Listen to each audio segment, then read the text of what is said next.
E estava ali um homem que havia 38 anos se achava enfermo. E Jesus, vendo este deitado e sabendo que estava neste estado havia muito tempo, disse-lhe: queres ficar são? O enfermo respondeu-lhe: Senhor, não tenho homem algum que, quando a água é agitada, me coloque no tanque, mas enquanto eu vou, desce outro antes de mim. Jesus disse: levanta-te, toma a tua cama e anda. Logo aquele homem ficou são e tomou a sua cama e partiu. E aquele dia era sábado. Então os judeus disseram àquele que tinha sido curado: é sábado, não te é lícito levar a cama. Ele respondeu-lhes: aquele que me curou, ele próprio disse: toma a tua cama e anda. Perguntaram-lhe, pois, quem é o homem que te disse: toma a tua cama e anda? E o que fora curado não sabia quem era, porque Jesus se havia retirado, em razão de naquele lugar haver grande multidão. Depois, Jesus, encontrando-o no templo, e disse-lhe: eis que já estás são, não peques mais, para que não te suceda alguma coisa pior. Amém? O nome Betesda significa casa de misericórdia. Mas o texto aqui, ele nos dá uma imagem como se fosse assim um hospital ao céu aberto, com todo aquele sofrimento, todas aquelas pessoas paralíticas, cegos, coxos, todos ali esperando um movimento nas águas, esperando que um anjo descesse ali e movimentasse as águas para que eles fossem curados, libertos. No verso 5: e estava ali um homem que havia 38 anos se achava enfermo. O texto ele destaca esse homem de 38, que estava ali há 38 anos, mas ele não faz menção, ele não fala qual o nome do homem, quanto tempo, a idade dele, simplesmente não faz nada disso. O interessante ali não era o homem, não era o anjo que ia movimentar as águas, não era o tanque de Betesda. O interessante ali era quem estava ali, era Cristo. Esse era o interessante. Ele que nós deveríamos saber quem era, quem é. Agora vocês imaginem a situação desse homem. Ele não era simplesmente um doente. Uma pessoa está há 38 anos ali simplesmente num local, esperando uma cura, esperando uma libertação, uma renovação. Talvez já tinha sido até esquecido pela sociedade, pela família dele mesmo. Mas ele estava ali, esperando, buscando uma cura. E uma coisa que é importante destacar desse homem é a persistência dele, a confiança e a esperança dele. Por 38 anos, ele ali esperando, confiante que um dia poderia chegar a vez dele, de ele ser liberto, de ele ser curado, transformado.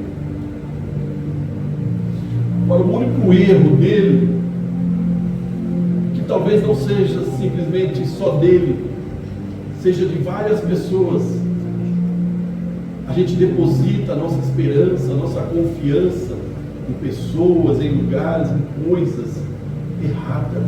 Verdade. Nós esperamos as coisas de homens, de alguém que possa vir interceder por nós.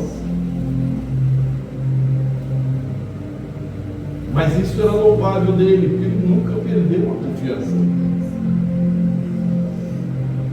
Isso acontece com quantas pessoas que um momento de dificuldade emocional, problema físico, doença, tanto física quanto espiritual.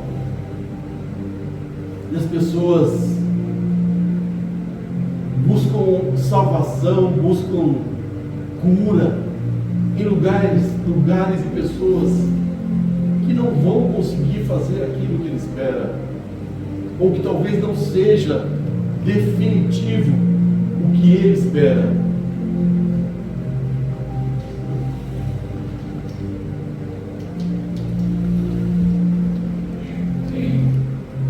Quantas pessoas em um momento de dificuldade emocional ou problemas físicos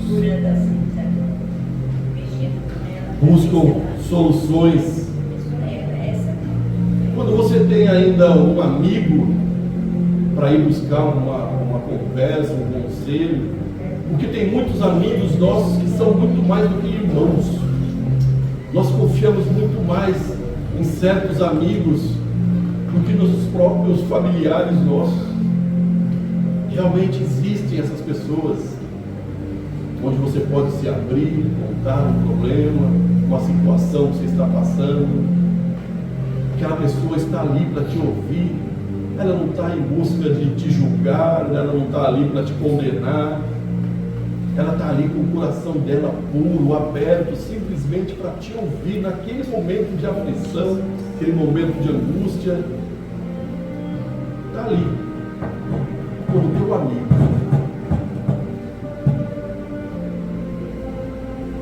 O problema maior é quando as pessoas elas vão buscar solução se ajoelhando na frente de um pedaço de gesso, um pedaço de madeira, um pedaço de ferro.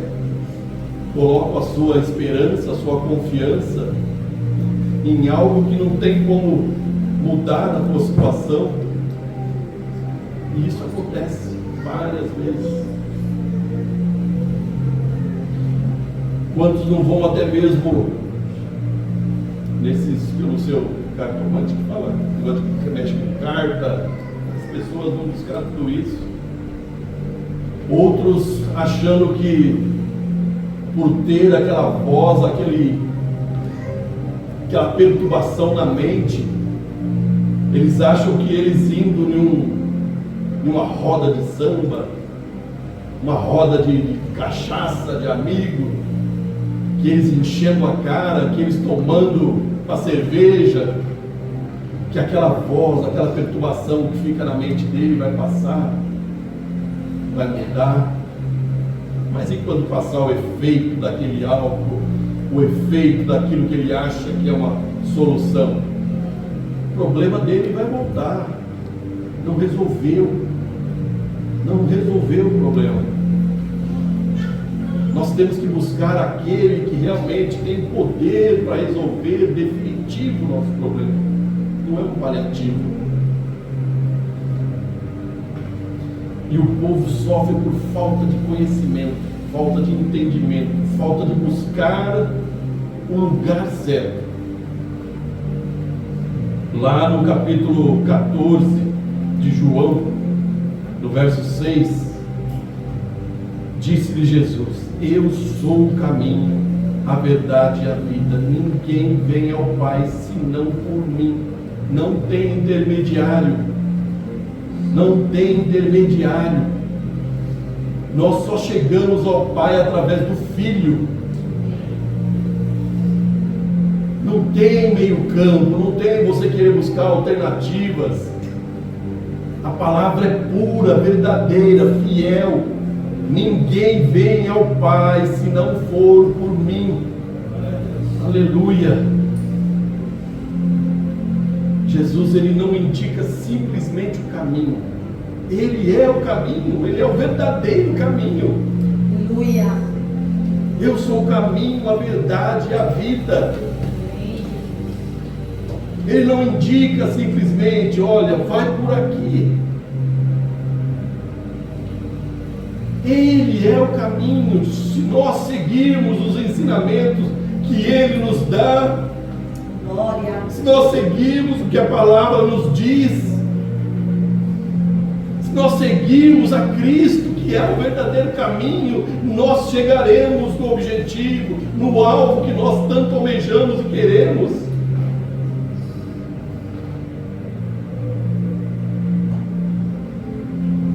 Em quem nós temos depositado a nossa esperança? Em quem nós temos depositado a nossa fé? É em homens ou é em Deus? No capítulo 5 de João, no verso 6, Jesus, vendo este deitado e sabendo que estava nesse estado havia muito tempo, disse-lhe: queres ficar são? A gente pode até achar que é uma pergunta quase que óbvia, né? A pessoa está ali enferma, debilitada, paralítica, e chega alguém e perguntar: você quer ser curado? Quer ser são?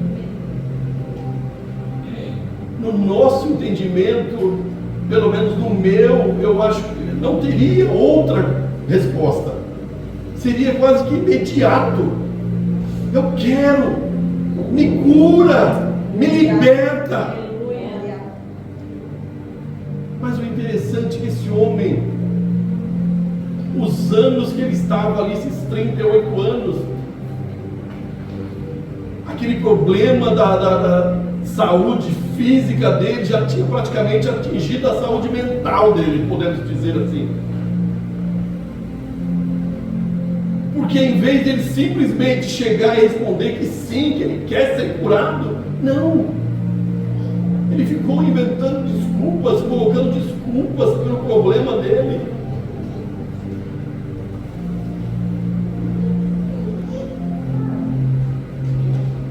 Quando Jesus fez essa pergunta, Jesus simplesmente queria saber dele, se ele queria sair daquela zona de conforto, que para ele acabou sendo uma zona de conforto.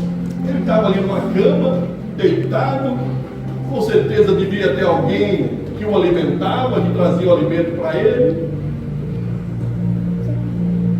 Era, podemos dizer, uma zona de conforto.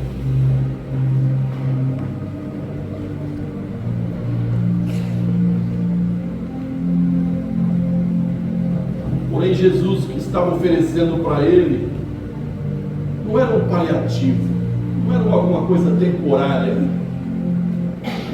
Jesus está oferecendo para ele uma coisa permanente, uma mudança de vida, uma renovação de tudo aquilo que ele já tinha vivido naqueles 38 anos dele. Cristo queria que ele simplesmente levantasse dali, tomasse a sua cama, fosse embora, restaurado. Olha a alegria que esse homem, dele chegar na casa dele, com aquelas camas nas costas. A família já nem esperava isso, já dava como morte o futuro dele naquele lugar, naquele tanque, 38 anos. Mas nós podemos imaginar a alegria desse homem ir embora com aquela cama nas costas.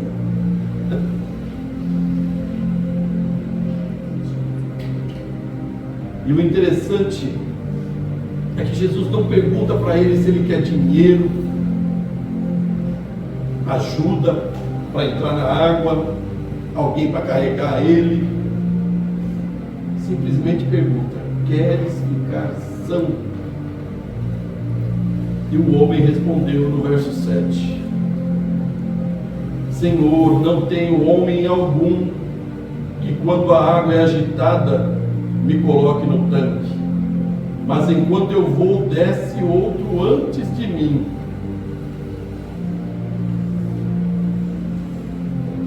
Ele acreditava que para o milagre dele acontecer, ele precisava dessas duas coisas: ou era o anjo descer para movimentar ali as águas, e alguém para levá-lo até lá. Por ele paralítico, não tinha como ele se mover, se arrastar, até poderia tentar, mas não tinha ninguém. E ele esperava que o milagre dele ia acontecer dessa maneira. Agora imagine quantos milagres nesses 38 anos esse homem não viu ali naquele tanque de Betesda. Quantas pessoas que ele não viu ali tentarem primeiro que ele serem curados de cegos, paralíticos.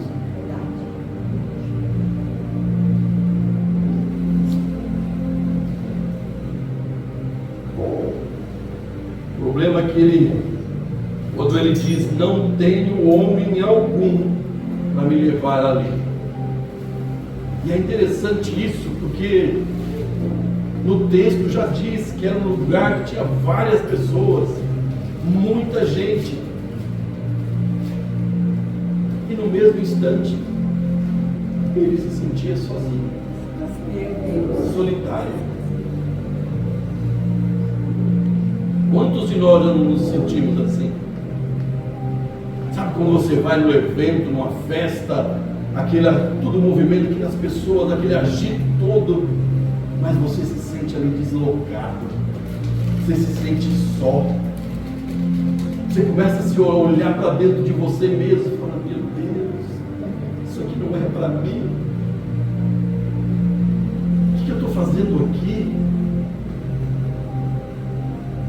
Lotado de gente, as pessoas ali se esbarrando, mas você está sozinha, se sentindo sozinha, sem ter ninguém ali. Quantas vezes já aconteceu isso? Da gente ir em lugares e ter esse sentimento de solidão. Às vezes acontece até dentro das nossas próprias casas.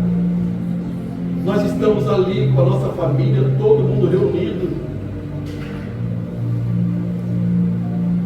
Às vezes você pode não perceber, mas tenta fazer esse teste um dia que você estiver na tua família, reunida ali, filhos, irmãos, primos, tios, todo mundo ali.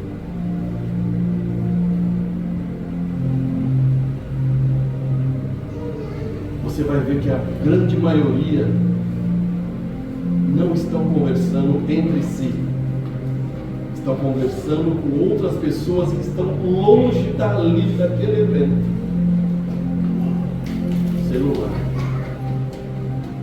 Celular, uma coisa que é tão útil para o nosso dia a dia, nos auxilia tanto na nossa atividade, no nosso dia a dia, no nosso trabalho. Mas quantos que não se deixam perder por causa do celular?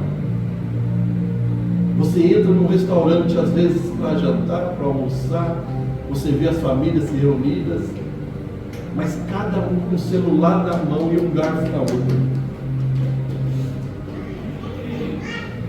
Você não vê conversa, você não vê relacionamento pessoal. As pessoas estão ali reunidas, mas estão só. Em vez delas conversarem com quem está ali na frente dela, elas estão conversando com pessoas em outros lugares, no WhatsApp, mensagens, olhando no Facebook, no Instagram, mudando de para baixo para cima, para baixo para cima. Acabou o restaurante, acabou o almoço, acabou a janta. Guarda o celular, levanta, vai embora.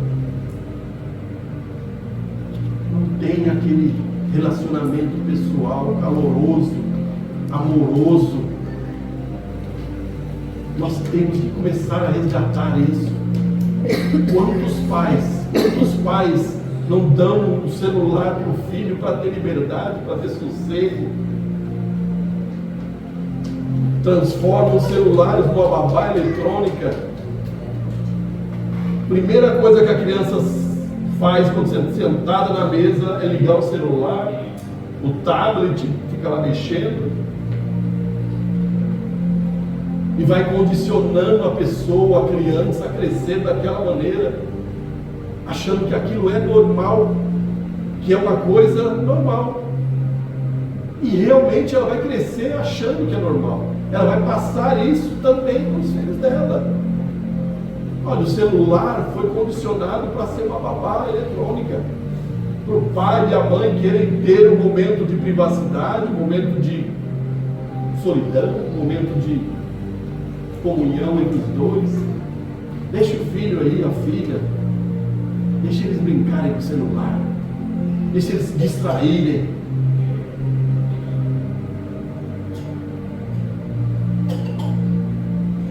O sentimento e a esperança daquele homem é o mesmo de muitos cristãos hoje dentro da igreja. Quantos cristãos estão na igreja e acham que quem vai resolver o problema dele é uma oração que o pastor possa fazer, é um pastor profeta que vem aqui profetizar sobre a vida dele? As pessoas condicionam a sua esperança, a sua fé, não em Cristo, não em Deus. Ah, mas aquele profeta, ele é poderoso. Aquele pastor, ele tem uma pregação, ele tem uma oração. Não é ele, não é eu, não é nós, não somos nós. É a presença do Espírito Santo. Todos nós temos a presença dele. Nós temos esse poder que foi delegado por ele. Ele nos delegou esse poder. Nós temos esse poder de impormos a mão sobre um doente, sobre alguém que está precisando de oração. Nós não precisamos simplesmente ligar para um pastor, ligar para alguém, ore por mim, ore por mim. É muito bom que os irmãos vivam em comunhão, que orem uns pelos outros, mas nós não podemos condicionar isso, como se outra pessoa tivesse mais poder do que nós temos, mais poder do que Cristo nos deu. O mesmo poder que deu para um, deu para outro. Nós só precisamos crer, nós só precisamos ter fé e acreditar no que Deus já programou sobre nossas vidas. Amém? Amém. Em Hebreus, no capítulo 4, no verso 16, assim aproximemo-nos do trono da graça, com toda a confiança, a fim de recebermos misericórdia e encontrarmos graça, que nos ajuda no momento da necessidade. Nós podemos encontrar essa graça.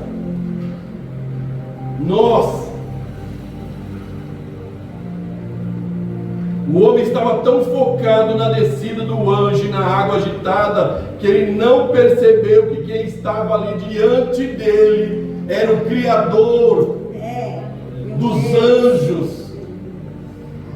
Ele não percebeu que quem estava ali não era alguém que ia movimentar as águas para ele.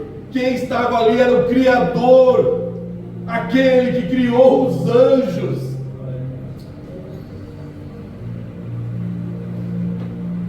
João 7, no verso 37 e 38.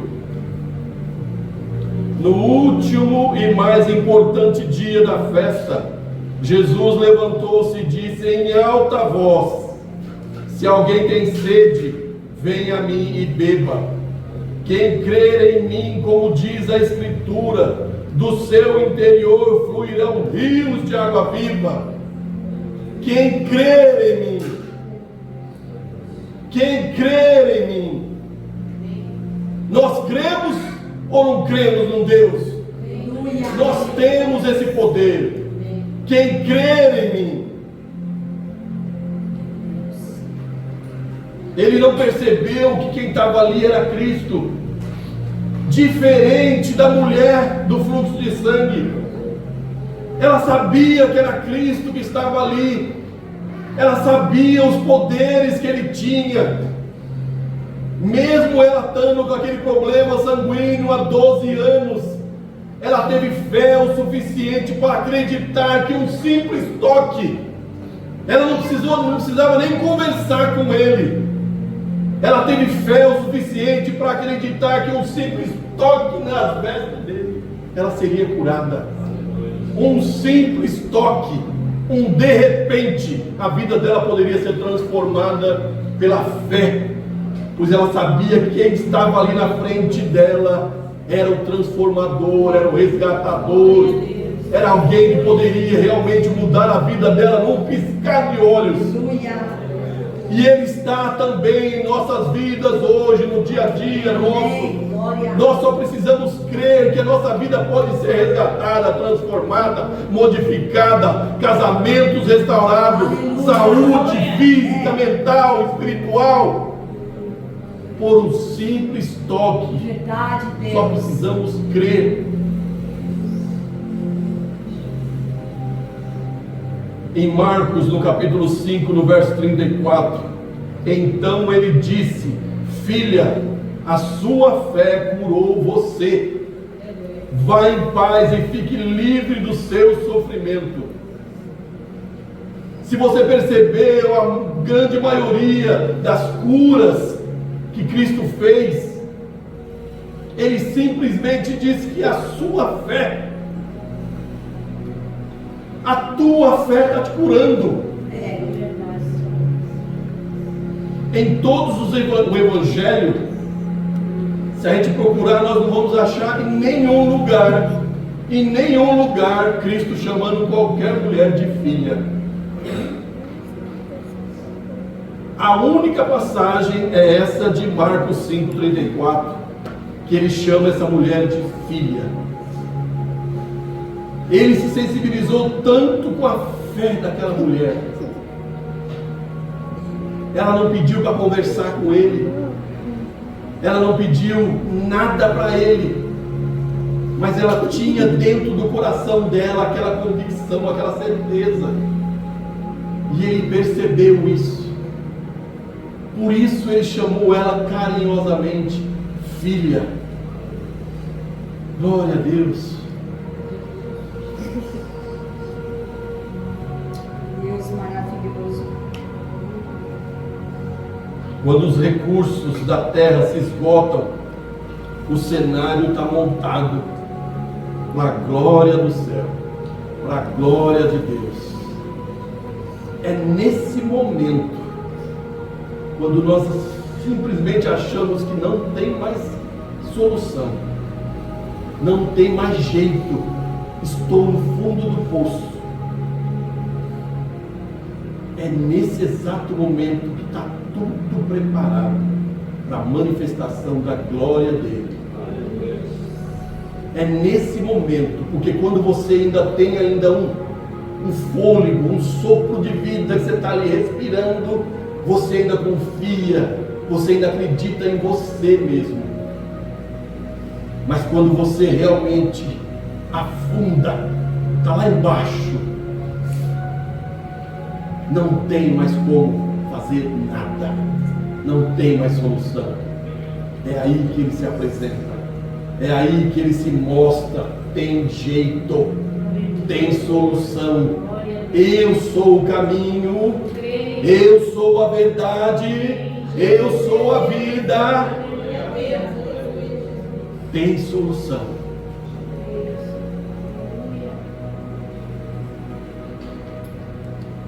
Jesus, ele ignora o tanque e ele foca na palavra.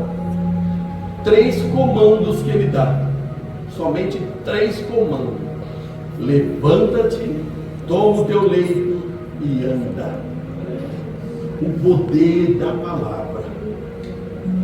Nós vimos esse poder lá em Gênesis capítulo 1, verso 2: e a terra era sem forma e vazia, e havia trevas sobre a face do abismo, e o Espírito de Deus se movia sobre a face das águas. E disse Deus: haja luz.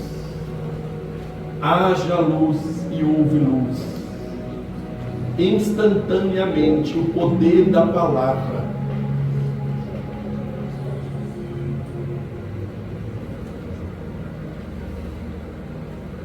Depois disso, o homem simplesmente pegou aquilo que era o sofrimento dele, né? Que era aquela cama, ficar ali. Aquela cama acabou virando um troféu para a libertação dele.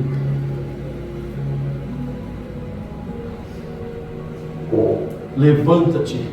Foi a cura instantânea, o poder da palavra. Toma o teu leito.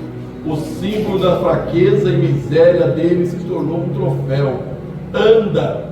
A restauração da vida, um comando para o futuro. A cura não era simplesmente momentânea, mas era para a vida toda, a sua caminhada. No verso 9, logo aquele homem ficou são e tomou a sua cama e partiu. A palavra de Jesus foi suficiente. Ela é a própria água da vida, muito acima das águas que estariam sendo movimentadas ali, que esperava cura através daquelas águas. Isso nos lembra também a cura do paralítico de Cafarnaum. Está lá em Lucas, no capítulo 5, no verso 24.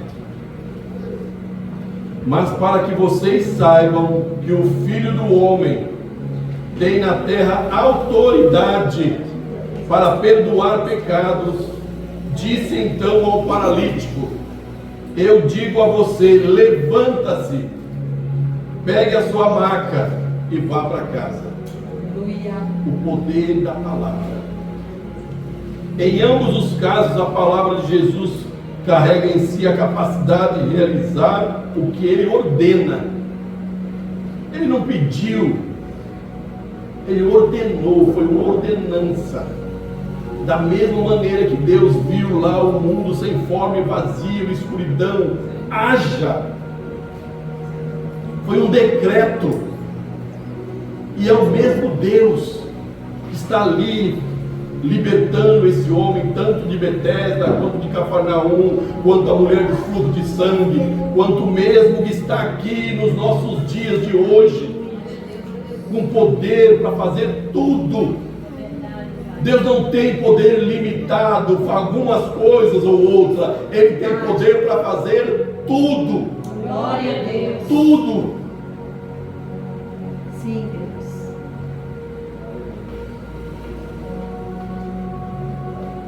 No Salmo 33, no verso 9, pois Ele falou e tudo se fez. Ele mandou e logo tudo apareceu. Amém? Tudo. Muitas pessoas ficam querendo limitar o poder de Deus. Eles acham que o problema que eles têm é tão grande, tão insolúvel, que eles querem limitar o poder de Deus. Eles não se prostram, eles não se entregam, eles não buscam a Deus. Não tem ninguém nessa terra que possa solucionar os nossos problemas, sejam eles quaisquer, se não for Deus. Tudo que acontecer nas nossas vidas, sejam coisas boas, sejam coisas ruins, tudo está no propósito. Deus está no controle de tudo. Nada é por acaso nas nossas vidas. Nada. Glória.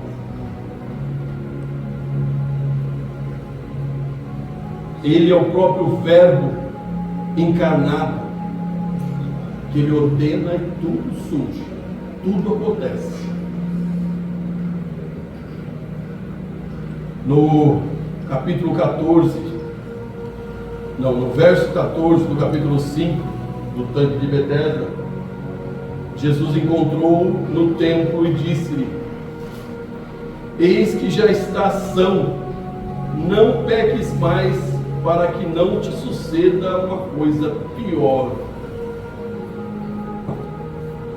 O interessante é que quando Jesus fala isso para o homem, ele acaba dando uma sugestão de que a situação daquele homem era de algum pecado que ele cometeu, alguma coisa errada que ele cometeu, porque senão Cristo não teria dito isso para ele: não peques mais.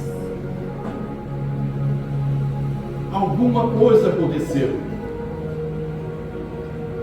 Não que as situações, as coisas que acontecem no nosso dia a dia está ligado com o pecado das nossas vidas, mas neste caso especificamente ele está ligando ao problema daquele homem e algum pecado que ele cometeu.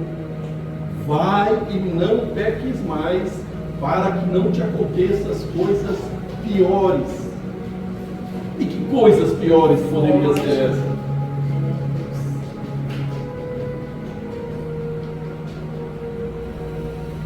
A lição é a seguinte: as nossas escolhas têm consequências. Que nós nunca esqueçamos disso. As nossas escolhas têm consequências. Sejam elas escolhas boas, escolhas ruins, toda ação tem uma reação. Não peques mais. Jesus o libertou do peso da doença e agora o exorta a não se escravizar novamente pelo erro ou alguma recaída espiritual. O aviso de que algo pior poderia acontecer refere-se ao juízo eterno. O que poderia ser pior para acontecer conosco? Por mais triste a condição que nós possamos passar aqui na terra, sejam elas físicas, emocionais, a morte de alguém,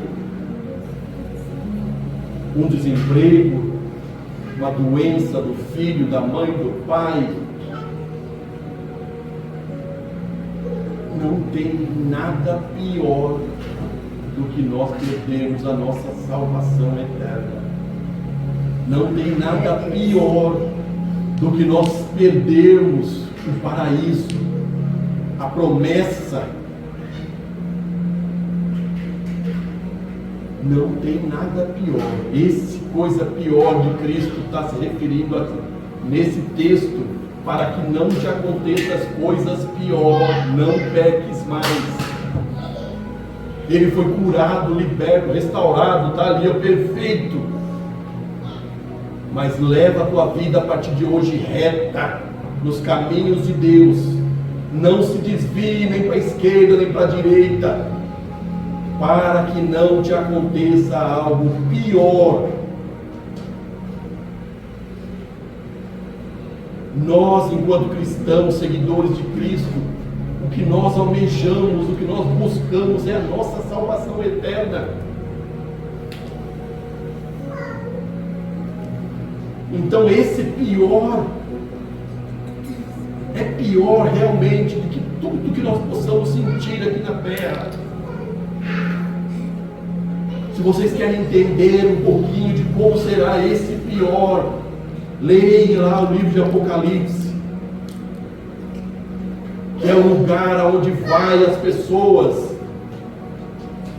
que não estão em busca das coisas de Deus, que não aceitam as coisas de Deus.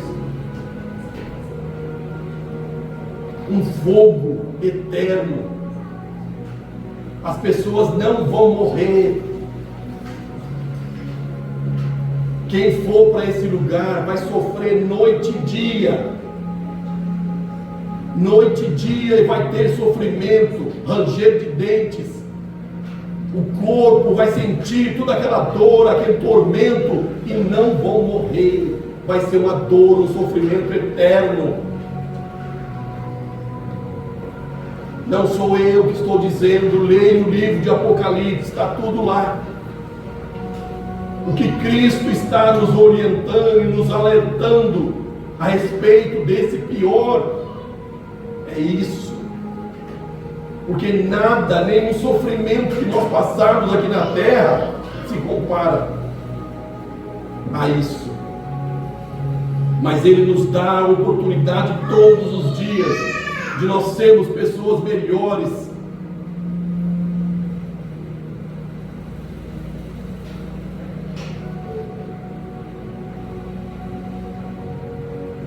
A graça de Deus, a cura, gera uma responsabilidade.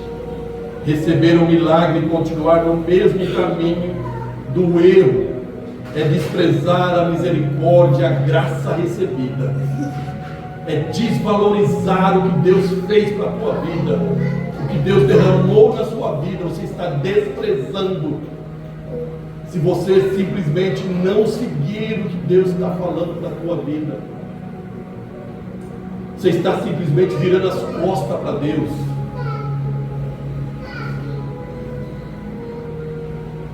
Para a gente finalizar, o homem de Betesda, ele esperava um anjo, mas foi visitado pelo Criador dos anjos. Ele esperava uma água movida, mas encontrou a água viva. O fato de algo que você espera não ter acontecido ainda, não significa que não possa acontecer hoje. Quando sair por aquelas portas, o que você espera, o que você deseja, pode acontecer hoje. Amém. Desde que nós tenhamos fé, desde que nós temos confiança no Criador. Aleluia. Jesus, ele não precisa de tanque, não precisa de rituais. Ele só precisa que nós tenhamos fé e acreditemos que realmente Ele pode mudar as nossas vidas, do dia para a noite, da água para o vinho. É um de repente e tudo pode mudar. O segredo é confiar. Amém. Amém? Amém. Deus abençoe.